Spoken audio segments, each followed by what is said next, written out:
এসব কি হচ্ছে তোমরা? এভাবে শিক্ষিত হবার জন্য কি আমি টিচার রেখেছি? আঙ্কেল, আমি আসলে ওকে পড়াচ্ছিলামই।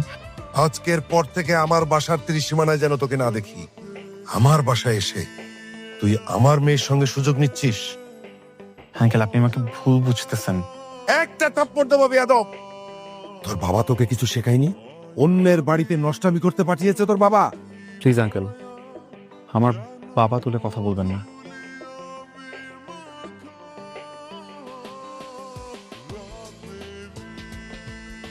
বাবা, আমি ওকে ভালোবাসি।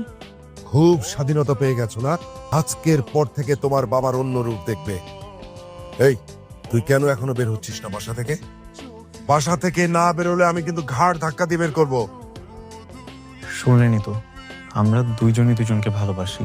আর আপনি যদি আমাদের এই সম্পর্কটাকে খুব সুন্দরভাবে মেনে নেন, তাহলে সবকিছু সহজ হয়ে যায়। সহজ হয়ে যায় না? বেরো!